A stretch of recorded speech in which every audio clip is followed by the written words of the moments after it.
Hello मेरे प्यारे बच्चों, मैं हूं सुधीर पांडे और आप देख रहे हैं 100 times education the branch of knowledge. तो बच्चों, हम लोग इस समय पढ़ रहे हैं क्लास 12th की बायोलॉजी चैप्टर नंबर 1, जिसका नाम है पुष्पीय पादपों में लैंगिक जनन, मतलब sexual reproduction in flowering plants. तो बच्चों, आपसे रिक्वेस्ट है कि पूरा वीडियो ज़रूर देखिए, क्योंकि जब आप पूरा वीडियो देखते हैं तभी कंसेप्ट क्लियर होता है अच्छे से। और देखिए, मैंने सारा नोट्स जो है लिख लिया है।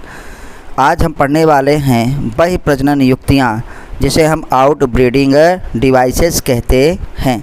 युक्तियाँ मतलब उपाय। उपाय मतलब क्या है? हमारे पास मेथड, तरीके। मतलब पौधा ये चाहता है कि उसमें क्या हो, अंतः प्रजनन ना हो और बहि प्रजनन हो। तो इसीलिए ऐसा हेडिंग है, लिखा गया कि बहि प्रजनन युक्तियाँ, आउट ब्रीडिंग हो, इसके लिए पौधा क्या क्या करता है, हम ये देखेंगे। तो चलिए देखते हैं कि सबसे पहला पॉइंट हमारे पास क्या है कि अधिकतर बेटा पादप न वो क्या करते हैं, द्विलिंगी पुष्प उत्पन्न करते हैं, या उभयलिंगी, जिसे हम बाइसेक्सुअल फ्लावर कहते हैं। यहाँ पे बच्चा बाइसेक्सुअल फ्लावर की बात हो रही है, मतलब ऐसा पुष्प जिसमें नर और मादा जनन अंग दोनों ही उपस्थित होते हैं। उभयलिंगी पादप की बात नहीं है। पादप में क्या हो जाता है कि एक ही प्लांट में मेल एंड फीमेल फ्लावर अलग अलग होते हैं। यहाँ पे बात हो रही है बाइसेक्सुअल फ्लावर की, उभयलिंगी पुष्प की, कि पुष्प में ही नर तथा मादा अंग दोनों उपस्थित हैं। तो बेटा, जब क्या होगा कि जिससे स्वपरागण की संभावना अधिक होती है। जब पुष्प उभयलिंगी है, नर जनन अंग न और मादा जनन अंग दोनों एक ही पुष्प में रहेंगे तो ज़्यादा पास पास रहेंगे, तो उससे संभावना ये होती है कि स्वपरागण ज़्यादा हो सकता है, स्वपरागण की संभावना ज़्यादा है। और स्वपरागण से दिक्कत क्या होगी? इनब्रीडिंग डिप्रेशन ना। तो लिखा है, देखिए दूसरे पॉइंट में, निरंतर स्वपरागण से प्रजनन में क्या समस्या होगी? प्रजनन में बेटा अंतः प्रजनन अवनमन। अवनमन का मतलब बेटा हमारे पास डिप्रेशन, जिसे इंग्लिश में इनब्रीडिंग डिप्रेशन कहते हैं। तो याद रखिएगा, इनब्रीडिंग डिप्रेशन में हमारे पास समस्या क्या होती है कि जो प्रोडक्ट बनता है, जो नई संतान उत्पन्न होती है, वो लेस कैरेक्टर वाली होती है, उसकी क्वालिटी अच्छी नहीं होती है, उसमें गुणवत्ता की बेटा क्या होती है, कमी होती है। इसीलिए हम लोग भी चाहते हैं कि एक ही जो है रिश्तेदारी में, एक ही फैमिली में हम लोगों के यहाँ शादी नहीं होती है, ताकि आउट ब्रीडिंग हो। नेक्स्ट में देखते हैं कि बेटा कि पुष्पीय पादपों ने बहुत सारे क्या है साधन मतलब आप जानते हैं हमारे पास डिवाइसेस न, उपाय मतलब मेथड विकसित कर लिए हैं, जिससे स्वपरागण सेल्फ पॉलिनेशन को हतोत्साहित, मतलब क्या है बेटा, डिस्करेज किया जा सके। हतोत्साहित का मतलब कि उसको इतना डिप्रेस कर देंगे कि हताश हो जाएगा, मतलब वो काम ही ना कर पाए। कहते हैं ना यार, हतोत्साहित हो गए, हम डिप्रेशन में चले गए, काम ना हो, मतलब स्वपरागण ना हो। तो हो क्या बेटा, परपरागण, क्रॉस पॉलिनेशन देखो को बेटा क्या है, प्रोत्साहित करते हैं। तो पौधे ऐसे मेथड्स को डेवलप कर चुके हैं, पौधों में ऐसे ऐसे उपाय हैं कि वो सेल्फ पॉलिनेशन को डिस्करेज करते हैं और क्रॉस पॉलिनेशन को इनकरेज करते हैं, मतलब बढ़ावा देते हैं, प्रोत्साहन देते हैं कि हाँ हाँ बेटा चलो सही है ना। तो वो चाहते हैं, मतलब खुद की फीमेल नहीं चाहती कि वो खुद के ही मेल क्या है, फ्लावर वाले सेक्स ऑर्गन से क्या हो, उसकी ब्रीडिंग की जाए। क्यों? क्योंकि ताकि जो संतान उत्पन्न हो, जो नया पुष्प बने, जो नया फल बने, जो नया बीज बने, वो अच्छी क्वालिटी वाली हो, अच्छी गुणवत्ता वाली हो। क्योंकि बार बार सेल्फ क्या है पॉलिनेशन करने से बेटा क्या हो जाएगा, इनब्रीडिंग डिप्रेशन। तो ये पॉइंट बहुत अच्छे से याद रखिएगा कि क्रॉस पॉलिनेशन होना ज़रूरी है। तो एक ही पीढ़ी में एक ही जो है लगातार जैसे हम लोगों रिश्तेदारी में शादी नहीं होती है। हिंदुओं में तो सगोत्रीय शादी भी नहीं होती है। क्यों? क्योंकि उससे जो संतान उत्पन्न होगी वो क्या होगी बेटा, लेस कैरेक्टर वाली होगी, अच्छी गुणवत्ता वाली नहीं होगी। तो आइए अब हम लोग ये देखते हैं कि हमारे पास कौन कौन से वो मेथड हैं कि जिससे इन ब्रीडिंग को, अंतः प्रजनन को रोका जा सकता है और बच्चों पर परागण को बढ़ावा दिया जाता है। तो देखिए हमने 5 पॉइंट लिखे हैं और ये पांचों पॉइंट एनसीईआरटी की लाइन टू लाइन बहुत ज़रूरी है। पहला, परागण क्या है? अवमुक्ति मतलब पॉलन रिलीज। अवमुक्ति मतलब जब वो पॉलन सैक से ना या एंथर से रिलीज हो तो उसे हम पॉलन अवमुक्ति कहते हैं। तो पॉलन रिलीज तथा वर्तिकाग्र न ग्राह्यता, स्टिग्मा, रिसेप्टिविटी समकालिक नहीं होती है। समकालिक का मतलब कि दोनों साथ साथ मैच्योर ना हो। जब परागकण निकले तो वर्तिकाग्र उसको ग्रहण करने के लिए तैयार ना हो, या बेटा ऐसा हो कि जब वर्तिकाग्र परागकण को ग्रहण करने के लिए तैयार है तो उस समय परागकण ही ना निकले। तो मतलब समकालिकता, जैसे हम लोगों में या पौधों में ही, कहने का मतलब ये है कि दोनों साथ साथ मैच्योर ना हो। दोनों साथ साथ मैच्योर नहीं होंगे तो स्वपरागण रुक सकता है। दूसरा बेटा, कुछ प्रजातियों में, कुछ प्रजाति मतलब कुछ पादपीय प्रजातियों में, कुछ पौधों में परागकोश को क्या कहते हैं? एंथर तथा वर्तिकाग्र बोले तो स्टिग्मा न भिन्न भिन्न स्थान पर स्थित होते हैं। मतलब उनकी पोजीशन ही अलग अलग हो तब भी बेटा स्वपरागण क्या है? रुक सकता है। एक दूसरी तरफ मुँह करके लेट जाए, एक दूसरी तरफ, जैसे हम लोगों में मान लो मम्मी पापा का झगड़ा हुआ है, एक दूसरी तरफ हो जाए तो बेटा क्या होगा? स्वपरागण क्या है का चांस जो है वो घट जाएगा। तो वर्तिकाग्र कहीं दूसरी जगह पे है, पोजीशन पे है, और परागकोश कहीं दूसरी जगह पे, तो पॉलन क्या है उस पर डायरेक्ट नहीं गिरेगा, जिससे अंतः प्रजनन को रोका जा सकता है। तब अंतः प्रजनन को जब रोक देंगे तो इसका मतलब कि परपरागण हम करवा सकते हैं। तो बेटा ये दोनों जो पॉइंट हैं ऊपर वाले, पहला और दूसरा, इससे केवल स्वयुग्मन रुकता है। तो उपरोक्त दोनों उपाय न स्वयुग्मन मतलब ऑटोगैमी को रोक सकते हैं। क्यों? ऑटोगैमी में होता क्या है? ऑटोगैमी में उसी पुष्प का परागकण उसी पुष्प की वर्तिकाग्र पर क्या है? झरता है, गिरता है। तो जब बेटा पॉलन हमारे पास और वर्तिकाग्र दोनों साथ साथ मैच्योर नहीं होंगे तब भी स्वपरागण रुक जाएगा, स्वयुग्मन, और बेटा अलग अलग पोजीशन पे होंगे तब भी। तीसरा हमारे पास एक है कि अंतः प्रजनन सेल्फ पॉलिनेशन न को रोकने का तीसरा उपाय क्या है? स्व असामंजस्य। स्व असामंजस्य का मतलब कि मान लो मेल और फीमेल में परागकण और वर्तिकाग्र में अपने से ही सामंजस्य नहीं बना।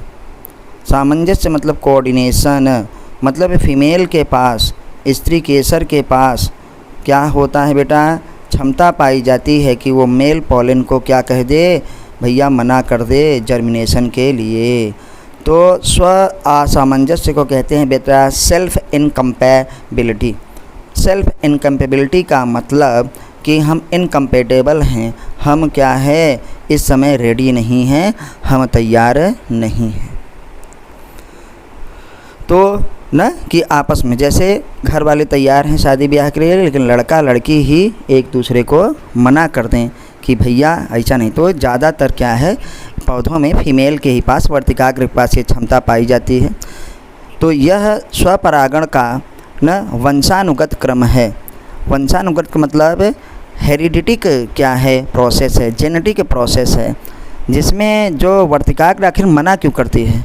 क्योंकि वर्तिकाग्र पराग कणों को पहचान जाती है कि भैया अरे ये तो अपने ही पुष्प का है, या अपने पुष्प का नहीं है दूसरे पुष्प का है, लेकिन अपने ही क्या है प्लांट का है, सेम प्लांट का है, तब भी ये रोक देगी। पुष्प में जो वर्तिकाग्र पर जो परागकण आएगा, अगर वो बेटा उसी पुष्प का परागकण है या उसी पौधे के दूसरे पुष्प का परागकण है, तब भी क्या है बेटा, वर्तिकाग्र परागकणों के अंकुरण को रोक देती है। और अगर अंकुरण हो गया तो महाराज क्या करेगी, पराग नलिका की वृद्धि को रोक देती है। तो इसे हम जिटेनोगैमी कहते हैं। जिटेनोगैमी में यही होता है जिसे सजात पुष्पीय परागण कहते हैं। पुष्प तो अलग अलग होते हैं लेकिन वो दोनों पुष्प एक ही पौधे के होते हैं, इसीलिए कहा जाता है कि जो पुष्प हैं दोनों एक ही जाति के हैं, मतलब एक ही पौधे के हैं, तब भी इसे हम स्वपरागण ही कहते हैं। तो इसीलिए वर्तिकाग्र रोक देती है परागकण के जर्मिनेशन को। तो आइए बच्चों चौथा देखते हैं। ये बहुत अच्छा मेथड है कि जो पुष्प है ना, पादप एक लिंगी पुष्पों का ही उत्पादन करें, मतलब प्रोडक्शन ऑफ यूनिसेक्सुअल फ्लावर। जो पुष्प बनेगा उसमें या तो सिर्फ नर जनन अंग हो, मतलब एंडोसियम, जिसे हम क्या कहते हैं बेटा, पुमंग, या तो बेटा क्या हो उसमें मादा जनन अंग ही हो, जिसे हम गायनोसियम, हिंदी में क्या कहते हैं, जायांग कहते हैं। बेटा लाइन टू लाइन आपको वर्ड टू वर्ड बता रहे हैं, कृपया बहुत अच्छे से ध्यान दीजिए। तो देखिए लिख रहे हैं कि नर जनन अंग या क्या है, मादा जनन अंग क्या हो बेटा, अलग अलग पुष्प में हों, तो उसे हम यूनिसेक्सुअल फ्लावर कहते हैं, एक लिंगी पुष्प कहते हैं ना, भले वो दोनों एक ही पौधे में हों। तो अब क्या करेंगे कि अब ऐसा करें 5वें पॉइंट में कि पादप एक लिंगी पादप ही हो। एक लिंगी पादप का मतलब कि जैसे पपीता है तो पपीते में बेटा नर पौधा अलग होता है, मादा पौधा क्या होता है, अलग होता है। मतलब उस प्लांट में सिर्फ और सिर्फ मेल फ्लावर होगा और या तो सिर्फ फीमेल फ्लावर होगा। ऐसा नहीं होगा कि मेल फ्लावर और फीमेल फ्लावर दोनों एक ही प्लांट में पाए जाएं। तो एग्जाम्पल देखिए बेटा, पपाया, पपाया हम बोले तो पपीता, और डेट पाम बोले तो खजूर। तो जो हम लोग खजूर खाते हैं वो भी क्या है बेटा, एक लिंगी पादप है। एक लिंगी पादप का मतलब कि उस पौधे में सिर्फ क्या होगा, या तो मेल फ्लावर होगा या फीमेल फ्लावर होंगे, मतलब मेल और फीमेल फ्लावर अलग अलग होते हैं। अब बच्चों इसको हम हटाएंगे, आप स्क्रीनशॉट लेना चाहें तो ले सकते हैं। और अब हम कुछ नए पॉइंट्स लिखेंगे जो बहुत ही स्पेशल आपके लिए है कि अभी जो आप बार बार सुन रहे हैं कि यूनिसेक्सुअल फ्लावर और यूनिसेक्सुअल प्लांट, तो यूनिसेक्सुअल फ्लावर भी होते हैं, बाइसेक्सुअल फ्लावर भी होते हैं, यूनिसेक्सुअल प्लांट भी होते हैं और बाइसेक्सुअल प्लांट भी होते हैं। यूनिसेक्सुअल फ्लावर का मतलब कि एक पेड़ में बहुत सारे पुष्प हैं, ठीक है, लेकिन उसमें से कुछ पुष्प वो क्या हों, नर पुष्प हों, मतलब उसमें केवल नर जनन अंग पाया जाए, और कुछ पुष्प क्या हों बेटा, मादा पुष्प हों, मतलब उसमें केवल मादा जनन अंग पाया जाए, तो उसे हम यूनिसेक्सुअल फ्लावर कहते हैं। यूनिसेक्सुअल फ्लावर न एक लिंगाशयी पुष्प क्या होता है, ऑटोगैमी। ऑटोगैमी मतलब स्वयुग्मन को रोक सकता है। क्यों? क्योंकि उसमें जब मेल फ्लावर और फीमेल फ्लावर अलग अलग हैं तो किसी दूसरे का ही आएगा।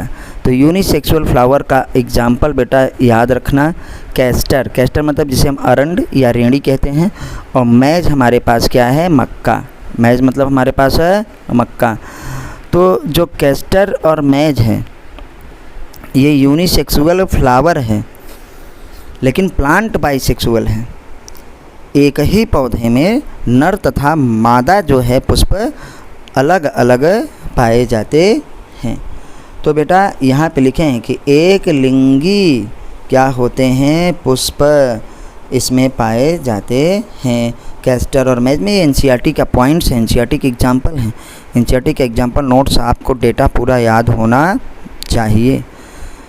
तो यह क्या करता है बेटा, एक लिंगी पुष्प यह स्वयुग्मन को मतलब ऑटोगैमी को तो रोक लेगा, लेकिन जिटेनोगैमी को जिटेनोगेमी का मतलब सजात पुष्पीय परागण तो को नहीं रोक पाएगा। तो सजात पुष्पीय परागण क्यों नहीं रुकेगा? क्योंकि मेल फ्लावर और फीमेल फ्लावर दोनों एक ही पुष्प में हैं। तो इसी को तो हम सजात पुष्पीय परागण कहते हैं कि वह निषेचन जिसमें एक क्या है पुष्प का परागकण दूसरे पुष्प के वर्तिकाग्र पर झड़ता है, परंतु वह जो है बेटा पुष्प क्या होते हैं, दोनों एक ही पौधे के होते हैं, तो उसे सजात पुष्पीय परागण कहते हैं। तो एक लिंगी पुष्प ऑटोगैमी को प्रिवेंट कर सकता है बट नॉट प्रिवेंट द जिटेनोगैमी। तो बेटा ऑटोगैमी और जिटेनोगैमी दोनों प्रिवेंट हों, दोनों रोके जा सकें, तो इसके लिए भगवान ने क्या किया कि प्लांट ही अलग अलग कर दिया। न कि भैया जो पौधा है एक पौधे में जैसे पपीता है या डेट पाम है, तो एक पौधे में सिर्फ नर पुष्प उगें और एक पौधे में सिर्फ मादा पुष्प उगें। तो ये पॉइंट थोड़ा और देख लीजिए कि जो ऑटोगैमी है और जिटेनोगैमी है, आपको ये बार बार बताया जा चुका है, बस चाहते हैं आपको याद रहे। तो जो बेटा ऑटोगैमी है और जो जिटेनोगैमी है ये दोनों सेल्फ पॉलिनेशन हुए, मतलब ये स्वपरागण हुआ। तो बच्चा अब आते हैं कि यूनिसेक्सुअल प्लांट क्या होता है। अभी यूनिसेक्सुअल फ्लावर की बात कर रहे, एक लिंगाशयी पुष्प की बात कर रहे थे ना, अब हम बात कर रहे हैं यूनिसेक्सुअल प्लांट की। यूनिसेक्सुअल प्लांट का मतलब कि ऐसा पौधा जिसमें क्या हो, नर और मादा क्या हो, पुष्प अलग अलग हों। तो बेटा आइए फिर देखते हैं कि एक लिंगी पादप हमारे पास क्या होता है। बेटा अभी आपको बताए हैं मैज और अभी आपको बताए हैं क्या है, डेट पाम। तो पपीते में आपने देखा होगा ना, कहते हैं पपीती है, ये पपीता है। तो जो पपीती है जो फीमेल प्लांट होती है वही फरती है, और जो मेल प्लांट होता है उसमें वो क्या करते हैं बेटा, उनका परागकण जाता है और स्त्री केसर तक पहुंचता है।